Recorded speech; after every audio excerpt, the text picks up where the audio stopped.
Now, even though the first votes won't even be cast for another 6 months, this debate is generating, as you know, a ton of interest and expected to get, as I said, monster ratings, record ratings here for cable news. Now, everyone prepping, of course, for Donald Trump, waiting to hear what he's going to say. I think, personally, he doesn't even know what he's going to say. But anyway, a lot of people are hoping the debate will turn into reality TV, which, of course, is Trump's specialty. The question is, though, how will it play out? How should it play out? And let's bring in our panel to answer that question and much more. Former Republican New York Congressman Rick Lazio. He's a partner at Jones Walker firm. And Dominic Carter, of course, political journalist and author. Republican strategist Bill O'Reilly, or as we say, the good one. And Andrew Whitman, the senior political correspondent. The bad one. We'll get into from a party standpoint, what Republicans want or don't want out of this. We'll actually get into issues, believe it or not. We'll talk about that. Not a lot of people have said that. But first, you've been on the stage where the bright lights have come on. What goes through, and for Trump, this is the first debate he's ever done. He's no stranger to TV. This is the first one. And you have this unique format with 10 guys all fighting for oxygen over 2 hours with commercial breaks. This is really unique, for good or for bad. What is it like at the moment when the red light goes on and they point and you're the candidate and you don't know what happens next? Yeah, first of all, even though Trump hasn't debated before, he is the most experienced TV personality that will be up on that stage. He knows better than any of the other ones on the stage how to play to a camera. So I think he goes into it with a certain comfort level, even though he. And you think that matters more than guys who've done debates on the state level or whatever else? I do. I think that connectivity with the camera and the ability to play an audience in this era is very important. It's an important asset. What he doesn't have is a depth of knowledge on the issues that some of the other candidates that have spent their life in public policy will have.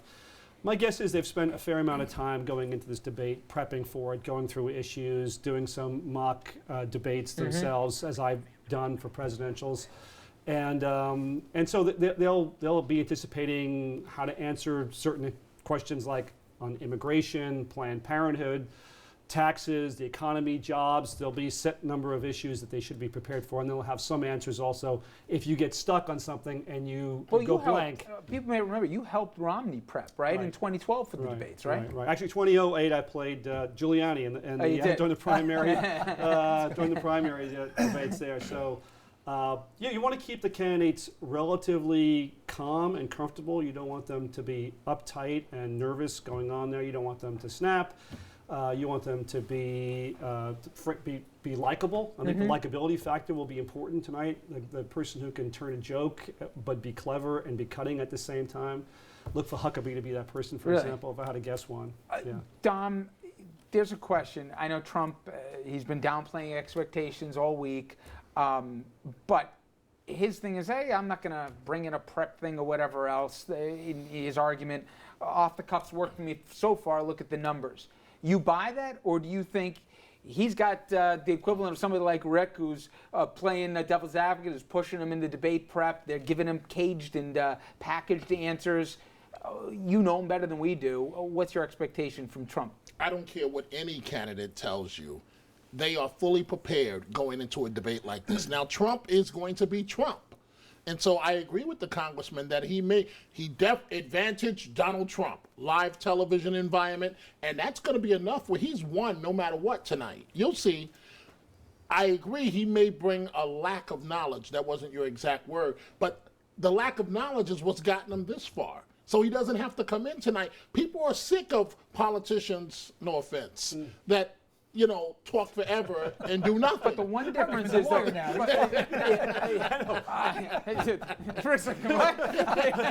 whenever it says no offense, you know you're in trouble. So, and you're offended. But the thing for me though, Dom, is that's one thing getting in front of a camera and saying it. It's another thing when you got 9 other guys at the stage who all want to take your head off.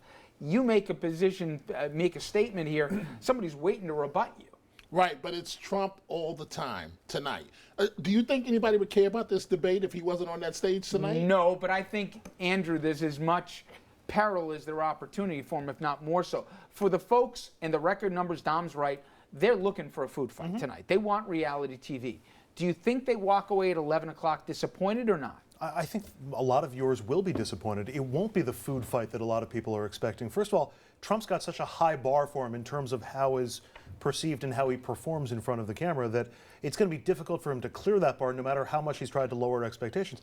The other thing is that these debates are fairly rigidly formatted. It's not the free flow that you're used to with Trump. When Trump's at the podium, when he's announcing that he's entering the race, when he comes down the escalator, that's Trump at his Trumpiest. But in this format, you've got a minute, and you're going with different specific questions, and you're going from one candidate to another. But you know he how might it not is. be able to let his personality if shine. somebody's in that name same comes way. out of somebody's mouth, they got 30 seconds, that person, for rebuttal. What I don't know is, you're Trump, somebody mentions your name, you answer it, and you say, and by the way, Christie can't even balance his own books. Right. Can Christie then respond? Does it go back and forth? That's going to be up to the moderators to figure that out, and it's not entirely clear. My question is, what if somebody goes after Trump without mentioning him directly by name? Right. Some of us who don't have any political experience, well, is Trump going to take that personally? Is Ben Carson going to? Well, no. But is Trump going to take that personally and start slinging arrows back at that person? And if he does, he might look too much like a bully to really be presidential tonight. You've counseled a lot of campaigns here. And again, as I said, kind of uncharted territory, Bill, in terms of the format and everything else. If there's one thing that Trump's got to worry about tonight, is it stepping on somebody else's time? What optics does he have to worry about? Is it the substance or more the perception? I first want to say God save the Republic. Because just the fact that we're going into debate and Donald Trump is the leading candidate, God save the Republic. I mean, we'll talk about please that step next. in. Yeah. However, Trump has a problem going forward. Trump at some point is going to take himself seriously, and his team is going to take him seriously, and they're going to tell him to tone it down. And once he tones it down, he's going to be just like the others, but he's going to know less. Like, Trump has to be Trump, but he can't be Trump. He's stuck. He's trumped. The rest of them, I think, just need to play their own game, be themselves, and trust that in time, Trump will trip himself up. Can they do that? One thing, by the way, about Trump, there will be 4, 5, or 6 different frontrunners at different points before the actual nomination occurs. Are you both saying that because you want that to happen? Well, or? no, but Herman Cain, Yeah, exactly. Newt Gingrich, Rick Santorum. Bachman, everyone traded. Yeah, Perry for a while, Rick Perry. I don't think Trump will ever lead twice. I think Trump will carry it until he drops, and then he'll be done. Okay, but what's the scariest thing for you as it relates to the Republican electorate liking the message? Yeah, I think what's going on in both parties right now is that there's a real appeal to populism. People are angry and frustrated. They want simplistic answers. And they're looking for purists. They're not looking for compromisers. They're not looking for people that are incrementalists, which honestly is how you get things done in government. So we're in a conflicted situation right now, but in my view, between what really works and what people believe that they want. And so they're drawn to Bernie Sanders, who's an absolutist, or Trump, who's bombastic and talking tough. They don't want to hear about the fact that it's a messy thing to have a republic and you have a board of directors of 535 people in the Senate and the House of Representatives. They want someone who's going to, gosh darn it, get it done. They're going to kick Iran's butt. They're going to make sure they don't have news. And Iran's going to pay for it. They're going to pay for it. So let me ask you guys. You're counseling any of the other 9. Are there different agendas for each one? Sure. Do you do what Bill says if you're Jeb Bush, for example, or even Walker, and say, this too shall pass? You just got to get through this window here where, people are crazy and they're looking at this guy seriously? Or if you're Christie, are you like my first guest, you say, start lobbing bombs as soon as you get there on the stage. As soon as the mics turn on, go after Trump, you got nothing to lose. Well, Christie's at 4% or whatever he is, so he's in a different position because he is far back in the pack and has been losing ground. And also, Trump kind of took his narrative as the straight-talking guy, right? Yeah, right, exactly. And he might press him on entitlements, or one of the things where he's saying, I'm being straight with the electorate.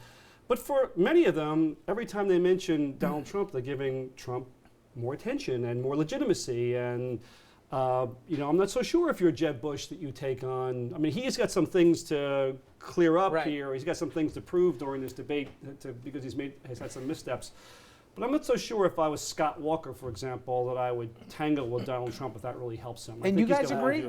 You think so? I agree, and I also agree that this debate is also about Jeb Bush.